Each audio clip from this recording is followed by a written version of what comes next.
Mesdames, Messieurs, je vous remercie de l'intérêt que vous avez porté à mon sujet de thèse, qui était sur les défauts primaires d'éruption et qui a été dirigé par le docteur Ali Nassif. Je vais vous présenter ce sujet dans les diaporamas qui vont suivre. Tout d'abord, l'éruption dentaire se définit comme le mouvement du germe dentaire puis de la dent, depuis son site de développement jusqu'à sa position fonctionnelle dans la cavité orale. Il s'agit d'un processus contrôlé par une série d'interactions entre les cellules du follicule dentaire et de la crypte osseuse. Ce processus d'éruption peut être perturbé par différents facteurs et conduire à diverses anomalies, aussi bien d'ordre topographique que chronologique. Nous avons concentré ce travail sur le défaut primaire d'éruption, une anomalie rare d'éruption d'ordre chronologique. Le défaut primaire d'éruption, il a été premièrement décrit par Profitevig en 1981. Il se caractérise par un échec d'éruption partielle ou totale d'une dent temporaire ou permanente non ankylosée, sans obstacle mécanique à son éruption, présentant un chemin d'éruption clair et également une cause non syndromique a été décrite. Différents types de défauts primaires d'éruption ont été décrits par Frazee-Bowers, le type 1, 2 et le type 3, et Decker et collaborateurs en 2008 ont mis en évidence une origine génétique par l'identification d'une mutation du gène PTH1R. L'établissement d'un diagnostic positif de défaut primaire d'éruption demeure un défi actuel, de même que sa prise en charge pour laquelle il n'existe actuellement pas de recommandation ni de consensus. Les différentes options thérapeutiques peuvent être envisagées selon un gradient thérapeutique adapté à la sévérité de l'atteinte. Toutefois, une traction orthodontique entreprise seule sur une dent atteinte de défaut primaire d'éruption entraînera l'ankylose de cette même dent. Ainsi, l'objectif de notre travail a été d'établir un état des données actuelles sur le défaut primaire d'éruption, d'identifier de nouveaux gènes candidats au défaut primaire d'éruption autres que le gène PTH1R, dans un but d'éclaircir le mécanisme biologique du défaut primaire d'éruption. Nous nous sommes aidés des plateformes PubMed puis Covidence pour la réalisation de notre revue systématique de la littérature.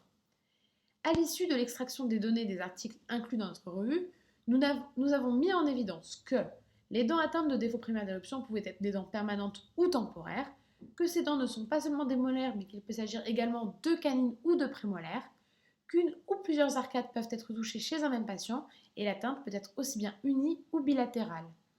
De même, des anomalies radiculaires ont fréquemment été retrouvées chez des patients présentant des défauts primaires d'éruption. Différents gènes ont également été identifiés. PTH1R, qui a été officiellement reconnu comme associé au défaut primaire d'éruption, le gène GNAS, KMT2C, GUSB et POST-N. Après avoir identifié des nouveaux gènes candidats au défaut primaire d'éruption, nous avons recherché par une analyse bioinformatique et génétique à l'aide de la plateforme TopGen les phénotypes associés à ces gènes et si ces gènes ont un rôle dans l'odontogénèse ou s'ils appartiennent à un réseau commun avec les gènes impliqués dans l'odontogénèse. Au vu de cette analyse, nous avons pu constater que ces différents gènes étaient impliqués dans le métabolisme osseux et que parmi ces différents gènes, POST-N s'est avéré être le seul à avoir un rôle dans l'odontogénèse.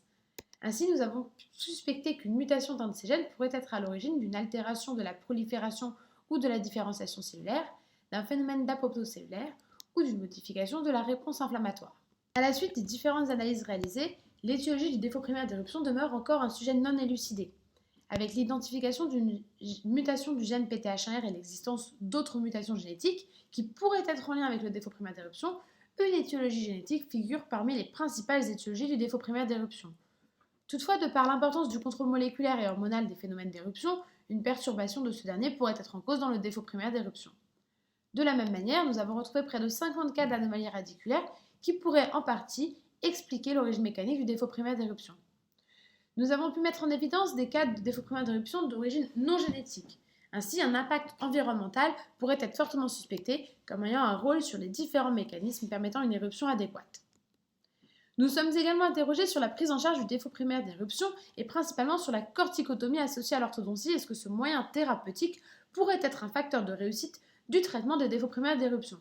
Comme je l'ai évoqué succinctement lors de la prise en charge du défaut primaire d'éruption, la traction orthodontique d'une dent atteinte de défaut primaire d'éruption conduit à une ankylose de cette même dent.